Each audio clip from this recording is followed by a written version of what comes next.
Hey guys, আসসালামু আলাইকুম। কেমন আছো সবাই? সবাই ভালো আছো তো? রমজানের 5 দিনের মাথায় আমি আবার একটা নতুন ব্লগ নিয়ে চলে এলাম। যেমনটা তোমাদেরকে চ্যালেঞ্জিং ভিডিওতে বলেছিলাম যে আমি 30 দিনে 30টা ব্লগ আপলোড করবো, তো আমি ওটা করে নিলাম। তো আমি আর আমার বোনকে মজা করতে লাগলাম।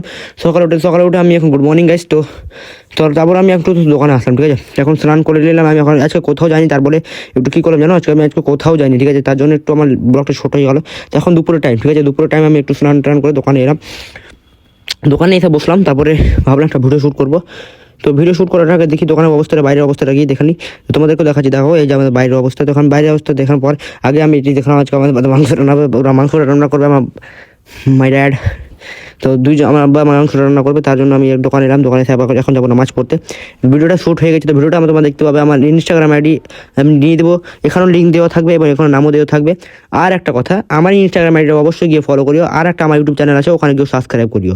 তো এটা এই দুটা লিঙ্ক তোমরা পেয়ে যাবে আমাদের ফেসবুক প্রোফাইলের বায়োতে, ঠিক আছে। তারপর আমি চলে এলাম, এখানে ফেসবুক প্রোফাইলে না পেলে আমি দেখে নেবো। তারপর আমি স্ট্যান্ড নিলাম, ঠিক আছে। স্ট্যান্ডে এসে একটু বাজারটা যে ঘুরলাম, বাজারটা যে করলাম।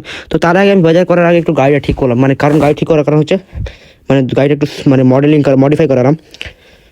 তো গাইস এখানে আমি মাল নিলাম দোকানের জন্য কিছু, ঠিক আছে। আমি আব্বা, তারপর আমরা এলাম বাজার করতে। রোজা খোলার বাজার করতে হবে, তো তার জন্য এখানে আমরা ইফতারের বাজার নিয়ে নিলাম। তো এখানে সব বাজারগুলো বসে আছে, দেখতে পাচ্ছি। এখন 5টা বাজে, চলো টাইম বেশি নেই। তারপর আমি এখানে এসে বসে দাঁড়ালাম। তো আজকে ব্লগটা একটু ছোটো হয়ে গেলো, তার জন্য ক্ষমা চাই। তারপর আমি দাদা যাচ্ছি এখন একটু, মানে কোথায় যাচ্ছি বললো তো? আমরা যাচ্ছি একটু জগদীশপুর যাওয়ার কারণ আছে, ওটা বলা যাবে না।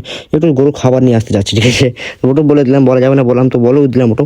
সবই বলে দিই তোমাকে। তো তোমরা একটু ব্লগটা অবশ্যই দেখিও, লাইক করিও, ফলো করিও পেজটাকে। তারপরে আমরা এখান থেকে জগদীশপুর যাচ্ছিলাম একটু কথা গল্প করতে করতে। তো এই যে দোকানটাতে আমরা খৈল নিলাম, মানে খৈল বলি আমরা, গরুর যেটা খাবারটা নিবো ওটার নাম খুঁজে খৈল। তারপরে এসে দোকানে এসে বসলাম, ঠিক আছে। তো এখন ইফতারি টাইম। তো ব্লগটা কেমন লাগলো অবশ্যই কমেন্টে জানাবো। ভালো লাগলে একটা লাইক করবা, চ্যানেল নতুন হলে সাবস্ক্রাইব করবা, ফেসবুকটা ফলো করে দিও, ইনস্টাগ্রামটা এটা সাবস্ক্রাইব করিও।